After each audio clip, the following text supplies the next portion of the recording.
Hello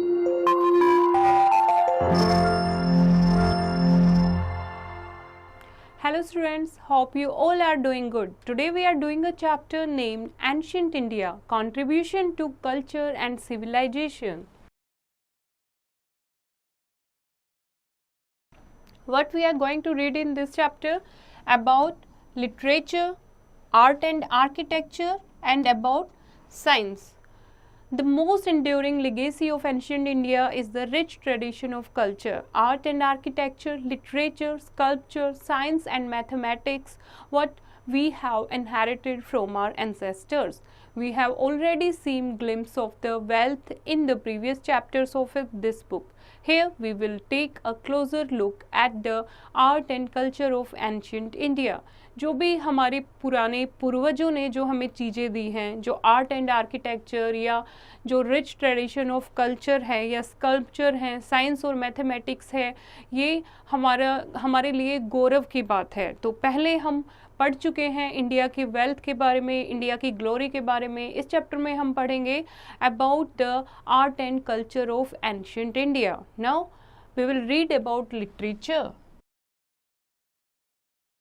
literature writings in Sanskrit. पहले की जो भी हमारे पास लिटरेरी सोर्सेज हैं वो किस में लिखे हुए हैं? मोस्टली संस्कृत में लिखे हुए हैं। Precise yet likely Sanskrit is the foreigner of a large number of Indian language. और जितने भी इंडियन लैंग्वेजेस, नई जो इंडियन लैंग्वेजेस डेवलप हुई हैं वो संस्कृत से ही निकली हैं। Several works of religious and literary significance were written in this language. For instance, the Vedas, जो वेदास हैं, रामायण और महाभारत एपिक्स हैं, वो सारे किस में लिखे हुए हैं? संस्कृत लैंग्वेज में लिखे हुए हैं। Rigveda, which is the earliest known body of literature in Sanskrit, is a collection of prayers offered to various gods like Varun, Agni and Surya. Vedas जो हैं, जिसमें एक फेमस वेद है ऋग्वेद, जिसमें भगवान को प्रेज करने के लिए हाइम्स लिखी हुई हैं, प्रेयर लिखी हुई हैं, वो भी संस्कृत में कंपोज की गई हैं।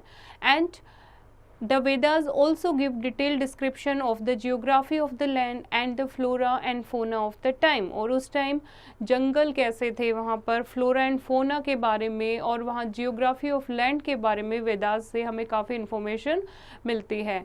अदर वेदास कौन है? ऋग्वेद के अलावा यजुर्वेद है, सोमवेद है and Atharvaveda. Apart from these we have Vedangas, the Aranyakas and the Upanishads. Today all of them exist as part of the Hindu religious faith, और अभी भी ये exist करते हैं as part of the Hindu faith. Now epics, the Ramayana and the Mahabharata are the two great epics of India.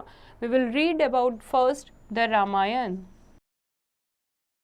जो रामायण है, ऐसा माना जाता है जो साधु वाल्मीकि थे उनकी रचना है the Ramayana. And the central theme in this story of Ram and Sita who were the incarnation of lord Vishnu and goddess Lakshmi respectively. It is a long story depicting the attainments and virtues of Ram, Sita and other ideal characters such as Lakshman, Bharat and Hanuman. Ram fought against Ravan, the ruler of Lanka. He killed Ravan and other demons who had abdicated his wife Sita. Ravana को और जो बाकी राक्षस थे उस time Sri Lanka के, उनको मारा गया था। राम ने उनको मारा था क्योंकि वो उनकी वाइफ सीता को उठाकर ले गए थे।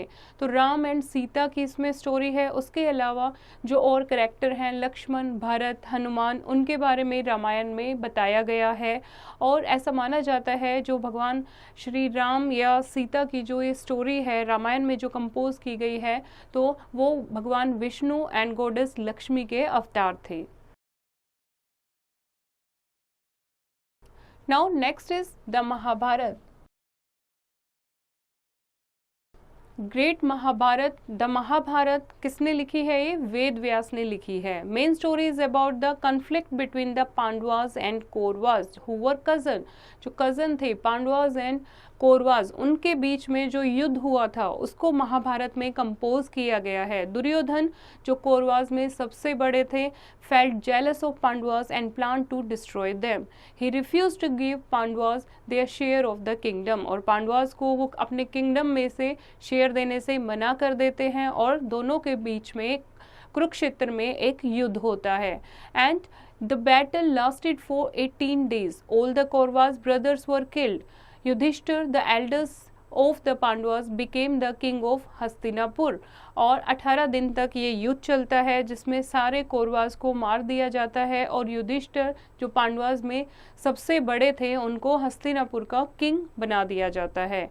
And it also contains the Bhagavad Gita. Mahabharata का एक पार्ट है भगवद गीता, उसको माना जाता है। उसमें जो डायलॉग हैं भगवान श्री कृष्ण जो अर्जुन को उपदेश दे रहे थे वो सारे भगवद गीता में कंपोज किए गए हैं।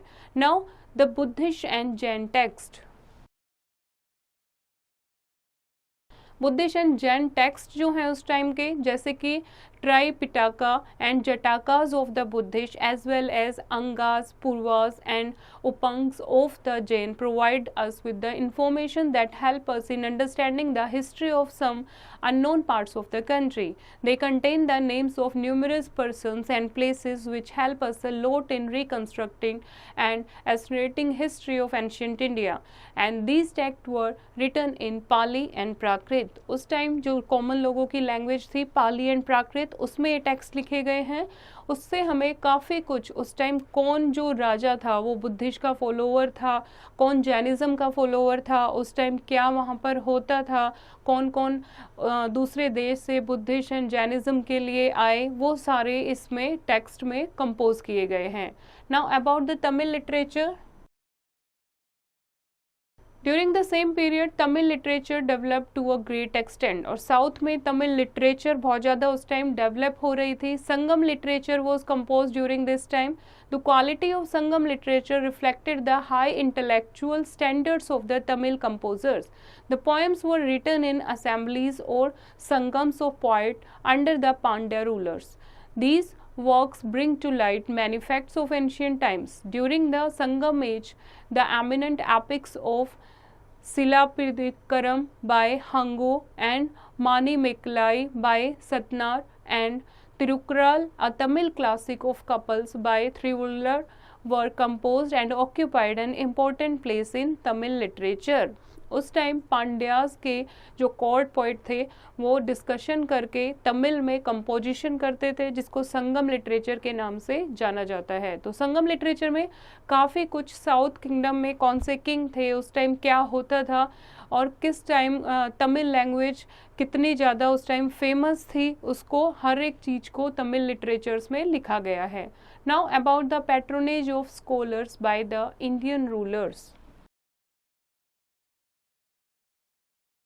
Various Indian rulers like Samundragupta, Chandragupta, Vikramaditya, Ashoka, Harsha, Raja the Great and others were not only scholars of merit themselves but also great patron of scholars. Great scholars, scientists and poets like Chanakya, Ashughosh, Kalidas, Nagarjuna, Vashumitra, Harisena, ये जो king थे उस time पर समुद्रगुप्त, चंद्रगुप्त, विक्रमादित्य, अशोका, ये बहुत ज़्यादा scholars के भी ग्रेट पैट्रन ऑफ स्कॉलर्स थे। स्कॉलर्स को जो पढ़े लिखे बुद्धिमान कंपोजर्स होते थे उनको रिस्पेक्ट दी जाती थी और अपने कोर्ट में उनको एक प्लेस भी दी जाती थी। और उस टाइम बहुत सारे ऐसे स्कॉलर फेमस हैं जैसे कि कालिदास, नागार्जुन, वसुमित्रा, जिन्होंने बहुत कुछ उनके बारे में, इंडियन रूलर के बारे में कंपोज किया है। And the work composed by these scholars are even today the most valuable treasure of the Indian literature. India is proud of such scholars. तो इनके द्वारा जो कंपोज किए गए लिटरेचर हैं वो अभी तक हमारे पास सुरक्षित हैं, जिससे हमें इंडियन हिस्ट्री के बारे में काफ़ी कुछ पता लगता है। And we should proud of such scholars. Now come to the art and architecture. First, fine arts and architecture. Ancient India had achieved wonderful heights in the fields of fine art. For example, architecture, sculpture, painting, jewelry, metallurgy, stone and metal polishing and engineering. About architecture, in the field of architecture, the Great Bath of Mohenjo-daro, Buddhist temples at Gaya, the stupas at Sanchi and Bharor, the Gupta temples at Devgarh and Kanpur, the Lingaraj temple at Bhubaneswar, the Mahadev temple at Khajuraho, Vishnu temple at Badami and the Shiva temple at Tanjore deserve special mention। और इससे हमें पता लगता है उस time जो architecture था वो कितना ब्यूटीफुल था। इन सारे एग्जाम्पल्स को हम अभी भी देख सकते हैं। Now about the sculpture and paintings. The artisans of the ancient period excelled in making sculptures. The stoneworks of the Mauryan period mastered the art of polishing stone. उस टाइम polishing stone का बहुत ज़्यादा courage था। A sculpture of rare beauty is the statue of a chori bearer female attendant found at Didarganj near Patna. It bears the famous Mauryan polish. And the Gandhara and Mathura schools of art which excelled in sculpture flourished during the Kushana period. The Gandhara school combined Greek art style with the Indian style. Greek school जो था उस time, Mathura school of art and Greek school बहुत ज़्यादा famous था architecture के लिए, sculpture and painting सिखाने के लिए। And the Mathura school produced images in purely Indian style. In Sarnath school which specialized in making statues of the Buddha seated in meditation flourished during the Gupta period। और Gupta period के time पर जो गौतम बुद्ध के जो मूर्तियाँ स्टैचू बने हुए हैं मेडिटेशन करते हुए वो बहुत ज़्यादा फ्लोरिश हुए। Now come to the painting. India में जो पेंटिंग थी वो स्टोन एज के टाइम से ही शुरू हो गई थी। एंड वॉल पेंटिंग जो थी, गुफा में जो लोग थे वो पेंटिंग बनाते थे। And art of painting murals, painting usually large ones done on wall, जो बड़ी बड़ी वॉल पर पेंटिंग बनाई जाती थी वो गुप्ताज एंड चोलक्या के टाइम पर और ज़्यादा फ्लोरिश हुई। Many of the beautiful murals in the Ajanta caves depicting scenes from the life of the Buddha were painted during this time. और बहुत सारे इसका एग्जाम्पल हम देख सकते हैं, बहुत सारी पेंटिंग बनाई गई हैं अजंता गुफाओं में जो बुद्धा के टाइम पर जो लोगों की लाइफ थी या बुद्धा की जो लाइफ थी उसको पेंटिंग में डिपिक्ट किया गया है। The colours were made from minerals and plants and still retain their glow. और जो उस टाइम कलर यूज़ किए गए थे वो मिनरल एंड प्लांट से बने हुए हैं जो अभी तक ऐसे के ऐसे मेंटेन्ड हैं। Now metallurgy. In the field of metallurgy, ancient India had made much progress. The specimens in this field worth seeing are the copper and bronze images and the iron pillar at Mehroli, which keeps its original finish even after bearing the stress of weather for more than 1500 years of years। उस time जो metals को compose करके जो structure बनाए गए थे वो अभी तक प्रिजर्व्ड हैं और इतना वेदर ख़राब हो फिर भी 1500 साल से ऐसे के ऐसे हैं। The shape and the size of these pillars are sufficient to prove the achievements of ancient Indians in the field of engineering as well। तो इन पिलर से हमें पता लगता है, इनकी हाइट देख के, इनकी खूबसूरती देख के हमें पता लगता है कि उस टाइम जो इंजीनियर्स थे या आर्किटेक्ट थे वो कितने ज़्यादा एफिशिएंट थे। Now come to the science. Ancient India was very advanced in science. The Indians made remarkable progress in the field of mathematics. The world is indebted to ancient Indians for contribution on 3 counts, namely their numerals, decimal system and the discovery of zero। उस time science में बहुत ज़्यादा advance, बहुत ज़्यादा तरक्की की है ancient India ने। और जैसे कि न्यूमरल्स हैं या डेसिमल सिस्टम है या डिस्कवरी ऑफ जीरो है, ये इंडिया से ही शुरू हुआ था। The science of algebra owes its development both to the Greeks and the Indians. The Indians had devised the science of geometry to draw the sacrificially altars for yajna. They also knew the acute, obtuse and right angles। उस time geometry maths में हम use करते हैं वो भी उस time से ancient India में यूज़ की जाती थी और उनको एक्यूट, ऑब्ट्यूज और राइट एंगल का भी पता था। Now did you know the earliest inscription of zero was a record on the Sankheda copper plate found in Gujarat 585 to 586 CE. This paved the way for the decimal system which simplified counting and calculation. Zero का जो symbol था, zero की जो discovery थी, वो एक संखेदा copper plates पर हमें लिखी हुई मिली है, जिससे आगे न्यूमेरिकल सिस्टम और कैलकुलेशन शुरू हुई। Arab traders took this system and Indian knowledge and skills with them to the west. और जो अरब ट्रेडर थे वो ये सारी स्किल और नॉलेज अपने साथ वेस्ट में लेके गए। Over a period of time the Indian decimal system came to be known as the Arabic system. और फिर अरब में उन्होंने और ज़्यादा इसको डेवलप किया, तो इसको जो इंडियन डेसिमल सिस्टम था उसको फिर अरेबिक सिस्टम के नाम से जाना गया। Now come to the astronomy. Astronomy, India also made remarkable progress in astronomy. Aryabhatta calculated the position of the planets, discovered the cause of the lunar and solar eclipses, correctly calculated the circumference of the earth and wrote a book on astronomy which is called Aryabhatta. Aryabhatta जो कि एक great astronomer थे, उन्होंने बहुत सारे जो astronomy fact हैं उनको अपनी बुक में कंपोज किया है, जो आर्यभट्टिया के नाम से जानी जाती है। Now about the technology. In the field of technology they were the Indians who for the first time discovered the art of manufacturing steel. Manufacturing steel कैसे बनाया जाए, ये एंशियंट इंडिया से, एंशियंट हिस्ट्री से ही हमें पता लगता है। And the craftsmanship of the iron pillar of Mehrauli built during the Gupta period is unmatched. In the field of chemistry they were also praiseworthy. They invented lasting dyes and the blue color. Dye और blue colour है, ये भी India से discover हुआ। They made different kinds of coins of gold and silver which led to the promotion of commerce and trade.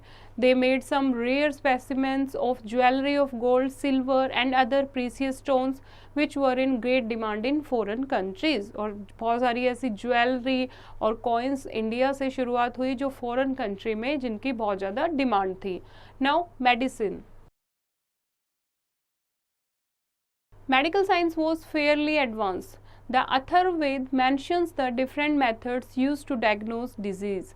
Atharvaveda में काफ़ी कुछ medicine के बारे में लिखा गया है, मेडिसिनल साइंस के बारे में लिखा गया है, डिजीज़ को कैसे डायग्नोज कर सकते हैं उसके बारे में लिखा गया है, और कौन सी उसको मेडिसिन दे सकते हैं। And Sushruta an Ayurvedic scholar was expert in performing operations. और उस टाइम सुश्रुता जो कि एक आयुर्वेदिक स्कॉलर थे वो ऑपरेशन तक कर लेते थे। He gave importance to diet and cleanliness. Charaka wrote the Charaka Samhita which tells about different disease and their cure. और चरका जो उस टाइम के डॉक्टर या आप वैद बोल सकते हो जिन्होंने चरक संहिता लिखी है, जिसमें काफ़ी कुछ डिजीज़ के बारे में और उनका कैसे इलाज किया जाता है उसके बारे में लिखा गया है। Now come to the key points. Ancient India witnessed glorious achievements in art, culture and literature. The literary work include the Vedas and the epics. There were many secular literary works such as Arthashastra, Harshcharita and the Sangam text. And about the architecture highlights the expertise of the ancient Indian architects. The architecture of the period includes a number of temples, stupas, vihars and the chaityas. And sculpture in the ancient period was both religious and secular in nature. Many Stone Age paintings have been found in India. The temples of Ajanta also contain beautiful paintings. All branches of science made considerable progress. Aryabhatta and Vahamihra were famous astronomers. Charak and Sushruta were experts in medicine. I hope बच्चों आपको ये chapter समझ आया होगा। फिर से इसको read करेंगे और एक्सरसाइज की प्रैक्टिस खुद करेंगे।